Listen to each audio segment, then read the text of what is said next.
people don't think twice about skipping a warm-up until they end up injured.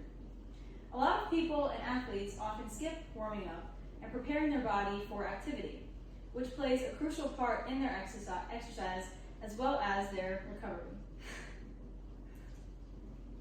How many times do we go randomly play our sport in the off season, or jump off the couch to go play a quick game with some friends, just to end up on the couch later that night sore and pain?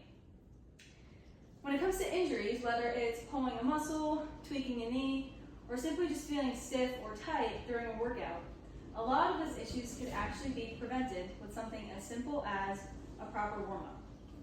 From working in a physical therapy clinic, I've seen this firsthand, especially in athletes who just come in and want to just get right into their workout without warming up. The main thing here is about prevention, not necessarily about performance.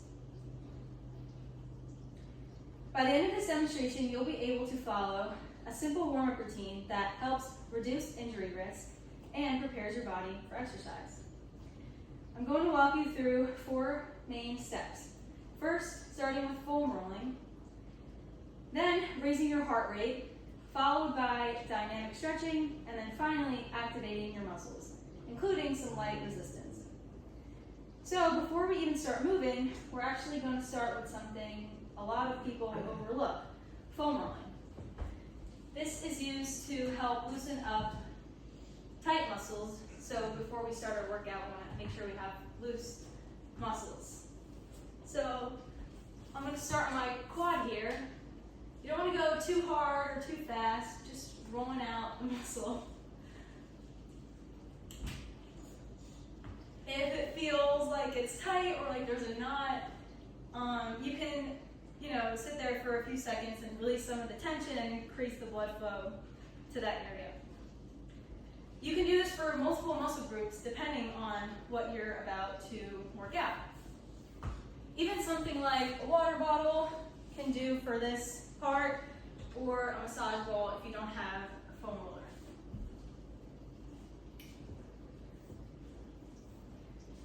Now that we've loosened up the muscles, we can start getting the body moving.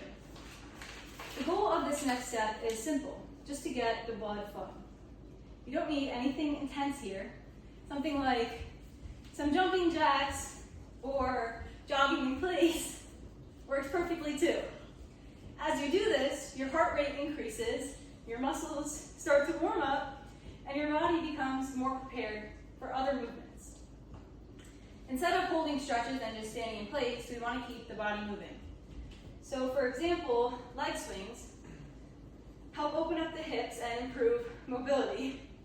One mistake people make here is swinging too aggressively or too fast. You don't want to force it, you just want to have controlled movement. Arm circles help loosen up the shoulders and the upper body. And movements like lunges help stretch and activate multiple muscle groups at the same time. Dynamic stretching is especially important because it prepares your body for the actual movements you're about to do, rather than just stretching in place, like this. Now that your muscles are loosened up, the final step is to actually activate them. So literally turning on the muscles that you're about to use. So exercises like squats, feel free to join in. Work the glutes and your legs. A common mistake here is rushing through it or not doing the form correctly. The form matters just as much, even though you're only warming up. Lunges, again, help with stretching, but also help with balance and coordination. A lot of injuries don't just come from strength issues, they also come from poor control. You don't need to do a lot here, just something to get those muscles firing and ready to work. So before you start your workout, there's one quick thing to check. You shouldn't feel tight or stiff anymore, but you also shouldn't feel worn down. Just enough to feel like you're ready to get going in whatever activity you're about to do. Now we can take it a step further by adding some light resistance. In a physical therapy setting, we often use tools like resistance bands to help activate muscles more effectively before workouts. So here I'm doing band walks, which target the hips and the glutes. This is especially important when you're doing exercises like squats, running, anything really that includes the lower body. Using resistance like this can help improve your stability and, of course, reduce the risk of injury.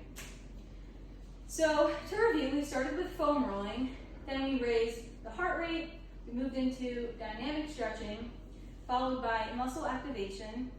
We checked that the body is ready and added some light resistance, which is still part of the warm-up, to get everything ready and moving.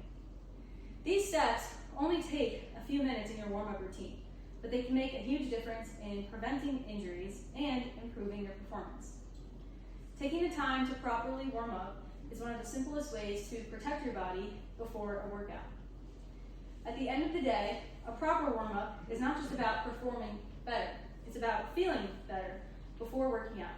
And of course, protecting your body and preventing injuries before they happen.